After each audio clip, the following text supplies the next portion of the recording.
আসসালামু আলাইকুম বন্ধুরা, আজকে আমি দেখাতে চলেছি বহরতলা মোল্লা ও লস্করপাড়া মসজিদ, যেটা আজকে শুক্রবার ছিল। এখানে সবাই আমরা নামাজ পড়তে এসেছিলাম, আর নামাজ পড়ার পরে যে বেরোনোর যে ভিড়টা সেটা আপনাদের দেখাতেই পাচ্ছি। আর এখানে আজকে আমার আসার মেন উদ্দেশ্য হচ্ছে আপনাদের কাছে একটা কথা রাখার জন্য। আমি যেহেতু ভিডিওটা বানাচ্ছি আর আমার পাড়ার বড়রাও বলেছে যে ভিডিওটা বানাতে, সেই জন্য আমি আপনাদের সামনে বানাচ্ছি ভিডিওটা। আর যেহেতু সেই সময় জাস্ট নামাজটা শেষ হয়েছে, তারপরে যে ভিড় ছিল সেখানে বানাতে পারিনি। তারপর ফাঁকা হওয়ার পরে আমি সোজা চলে গেলাম মসজিদের ভেতরে গিয়ে আমি আপনাদের দেখানোর একটাই উদ্দেশ্য, যেহেতু এখানে নামাজ হচ্ছে বলে আমি ভয়েস ওভার দিয়ে দিচ্ছি, কারণ এখানে আমি কথা বলতে পারলাম না। যেখানে সবাই নামাজ পড়ছে সেখানে কথা বলা উচিত না। বাট এখানে মসজিদের যে অবস্থাটা আছে, এখানে মোটামুটি এটা 3rd ফ্লোর। এখান থেকে কিন্তু জানালার কাজগুলো পুরোপুরি বাকি হয়ে আছে, আর নিচের যে জমিন নিচের কাজগুলো সেটাও বাকি হয়ে আছে। এখানে অনলি পাখা পর্যন্ত লাগানো হয়েছে। এরপর চলুন এরপরের ফ্লোরটায় আমি নিয়ে যাচ্ছি আপনাদের। এর পরের ফ্লোরটায় গেলেও আপনারা দেখতে পাবেন যে স্বাভাবিক ওখানেও সেম অবস্থা। ওখানে পাখাটা লাগানো হয়েছে, জাস্ট হয়তো পাখাটা লাগানো হয়েছে, কিন্তু ওখানেও নিচের মেঝের কাজ এখনও বাকি আছে আর জানালা। আর আমি এটাকে মেনলি এই জন্য ভিডিওটা করছি, কারণ সামনে মনে করুন শীত আসতে চলেছে, আর শীতের সময় যা মুসল্লিরা আছে তারা যে নামাজ পড়ে তাদের কতটা কষ্ট হবে, সেই কারণে আমাকে আপনাদের কাছে এই কথাটা রাখার জন্য আমি এই ভিডিওটা করেছি। কারণ আমাকে সিনিয়ররা আমার বলেছে, যে মসজিদ কমিটি থেকেই আমাকে বলেছে যে ভিডিওটা বানিয়ে আপনাদের সামনে প্রকাশ্যে নিয়ে আসতে। তারা নিজেদের মতো যথারীতিভাবে চেষ্টা করছে। এরপরে আমরা যাব এর পরের ফ্লোরটায়। সেখানেও আপনারা দেখতে পাবেন যে এর থেকে সেখানে পাখা লাগানোও হয়নি, আর এখানে দেয়ালের কাজও অনেকটা বাকি আছে, আর বলতে পারেন পুরোপুরি বাকি আছে। শুধু 1-2 ফ্লোর কমপ্লিট করে এখানে নামাজটা পড়া জাস্ট কন্টিনিউ করা হয়েছে। এই পর্যন্ত দেখালাম। আসসালামু আলাইকুম বন্ধুরা, আজকে আমি দাঁড়িয়ে আছি বহরতলা মোল্লা ও লস্করপাড়া মসজিদে, যেখানে এখানে নির্মাণ কার্য চলতে বন্ধ হয়ে গেছে। আমাদের যেহেতু খুবই ছোট মালক, তো আমাদের সিনিয়ররা আমাকে বলে রেখেছে যে যখনই সময় পাবে একটা ভিডিও বানিয়ে নিতে। তো যার কারণে আমি এই ভিডিওটা বানাচ্ছি। আমাদের এই যে মসজিদটা আছে, এটা 6টা ফ্লোর আছে। 6টা ফ্লোর আছে। তো 6টার মধ্যে 2টো কমপ্লিট করতে পেরেছি আমরা এলাকাবাসী, আপনাদের সবার সহযোগিতা মিলিয়ে। তা মোটামুটি এখনো 4টে ফ্লোর প্রায় বলতে পারেন পুরো বাকি আছে, যেটার মধ্যে এখানে মালকটা অনেকটাই বড়। তো 2টো ফ্লোর না, এখানে মোটামুটি 4-5টা ফ্লোর পর্যন্ত কমপ্লিট হয়ে যায়।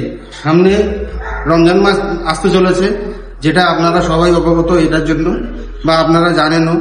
তো সেই রমজান মাসগুলোতে এখানে প্রচন্ড ভিড় হবে, আর সামনে খুব শীতও পড়তে চলেছে। তো আপনাদের আমি দেখাবো যে এখানে কতটা অসুবিধার কারণ হতে পারে, যার কারণে আমি ভিডিওটা করছি। সেটা হচ্ছে, প্রথমত হচ্ছে এখানে জানালায় এখনো পর্যন্ত গ্রিল বা জানালার কোন রকমের কাজ এখনো হয়নি। তো স্বাভাবিক শীতের সময় একটু সামান্য হাওয়া আমাদের শরীর কাঁপিয়ে দেয়। আর সেক্ষেত্রে আমি কি বলতে পারি, এটা যে এখানে আমাদের এখনো পর্যন্ত জানালার কাজ কমপ্লিট হয়নি। 1তলা 2তলা পর্যন্ত বোধহয়, না 3তলা এই পর্যন্ত বোধহয় জানালার কাজটা কমপ্লিট হয়ে আছে।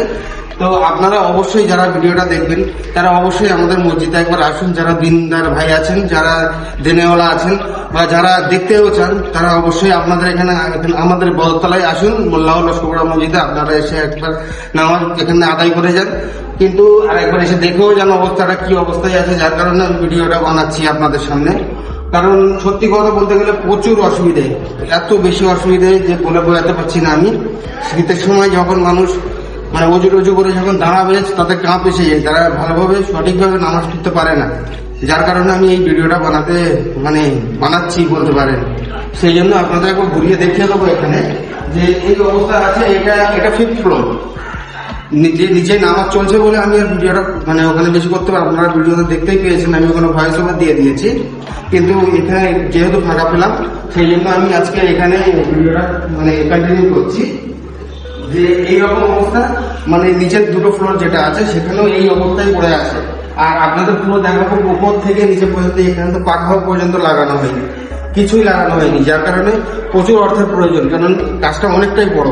আর কাজটা আমাদের সকলের, কাজটা আমার বা আপনার একার না, আমাদের সকলেরই কাজ। আমরা যেই দেখছি ভিডিওটা আর যেভাবেই দেখছি, আমরা চেষ্টা করব যে ভিডিওটাকে দেখে আমরা যতটা পারবো শরীর হওয়ার চেষ্টা করব, বা নিজে এসে দেখে যান, দেখে যতটা পারবেন আপনারা আপনাদের মতন করার চেষ্টা করুন।